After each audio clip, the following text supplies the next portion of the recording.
Hablemos de la identidad. Parece ser una etiqueta que desde afuera se aplica a alguien, ubicándolo en su territorio. Dado el desplazamiento de grandes poblaciones de diversas culturas, el tema de la identidad y diversidad se presenta como un hecho sociológico y como un modo de resguardo de lo que cada uno es y como un tema de desconfianza por lo diverso socialmente. En la modernidad, por el contrario, el tema de la identidad era un tema pensado desde la interioridad, desde la individualidad. La identidad afectaba la importancia y permanencia de la persona.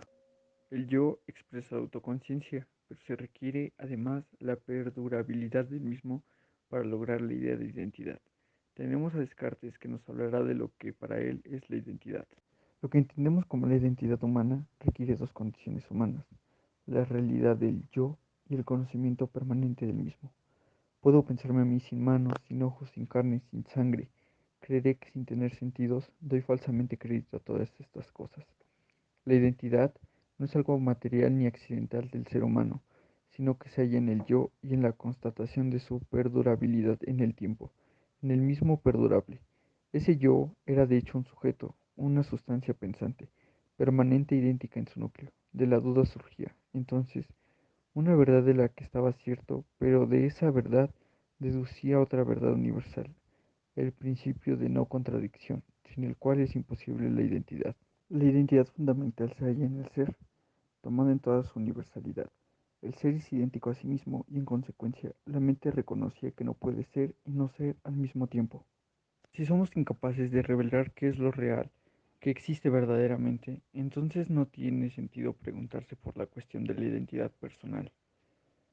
Al carecer de un procedimiento para discernir lo existente o lo real de lo existente o lo falso. Escuchemos lo que dice John Locke sobre lo que para él es la identidad. En realidad, cuando hablamos de identidad, lo que no varía no es propiamente el ente real, sino la idea con la que atribuimos cualidades permanentes a un ente.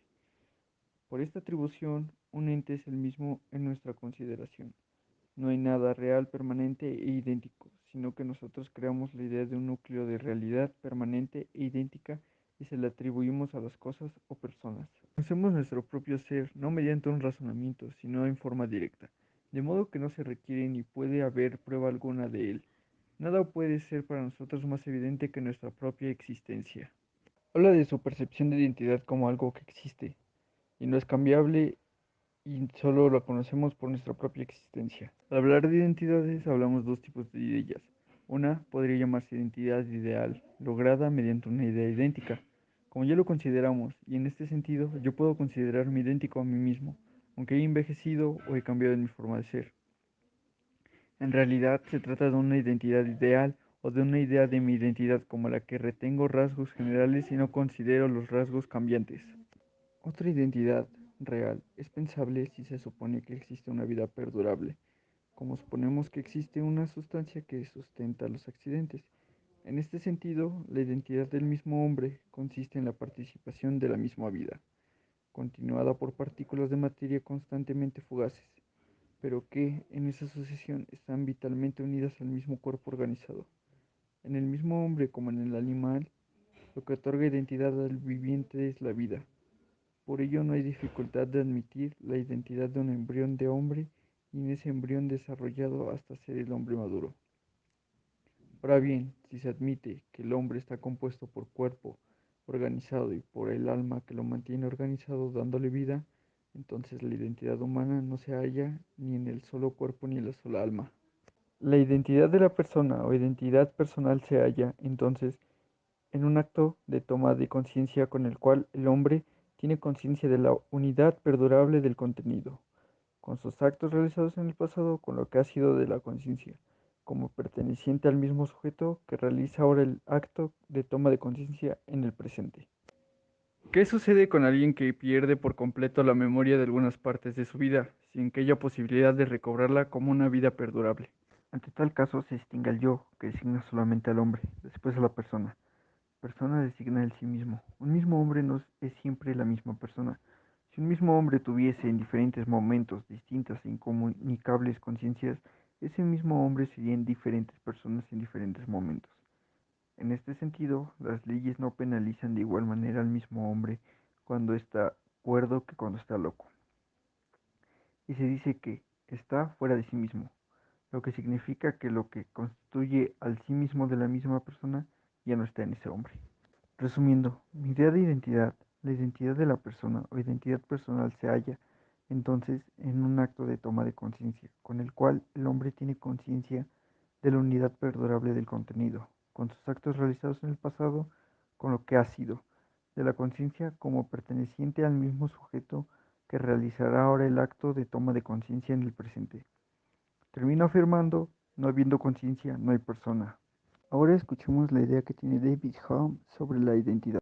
Queda más claro aún que la conciencia no es más que un acto accidental y que el sujeto o el yo no es propiamente una sustancia, sino ese acto en realidad pasajero de conciencia o de memoria. El origen de la idea de identidad no se halla en el yo, sino por el contrario, procede de la idea de permanencia e identidad que le atribuimos a los objetos, las plantas y animales que percibimos. El hombre atribuye por analogía esa identidad que perciben las cosas. La identidad o mismidad es la idea que tenemos de un objeto invariable en la variación de tiempo, pero no existe en realidad ningún objeto con estas características. Por ello, solo se debe a la acción de la imaginación que consideramos a un objeto continuo e invariable. Para suprimir la discontinuidad fingimos la existencia continua de las percepciones de nuestros sentidos y llegamos a la noción del alma, asimismo o sustancia, para enmascarar la variación. Nos dice que la identidad no tiene, entonces, ningún ser que la fundamente, ningún sujeto permanente. La explicación de la identidad solo puede ser psicológica, solamente puede explicarse mediante las conductas psicológicas que crean ficciones. El sujeto y su identidad es, en su raíz, solo un producto ficticio del hábito de relacionar. Es la síntesis en el tiempo de esas percepciones, del presente, del pasado, en mirar al porvenir. La identidad, en efecto, es una cualidad en virtud de las cuales dos ideas están conectadas en y por la imaginación, y dado que ésta recuerda en forma difusa a los entes de la memoria, es posible que ya aparezca esta cualidad común, en realidad inventada por la imaginación.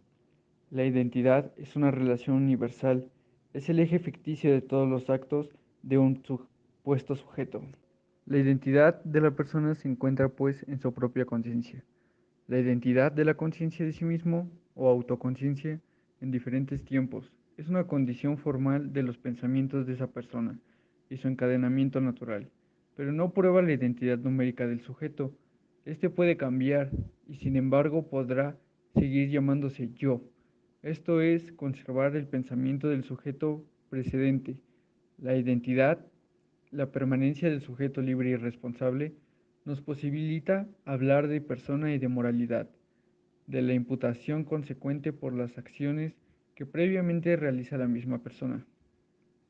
En efecto, la personalidad psicológica no es más que la facultad del ser que tiene la conciencia de sí mismo en los diferentes estados de la identidad de su existencia. Nos dice que la identidad de este hombre será posible gracias a la categoría de sustancia permanente y a la toma de conciencia de esta permanencia, porque el cambio en el tiempo no podrá percibirse sin la captación de la permanencia, esto es, sin la categoría de algo permanente que se aplica a este hombre.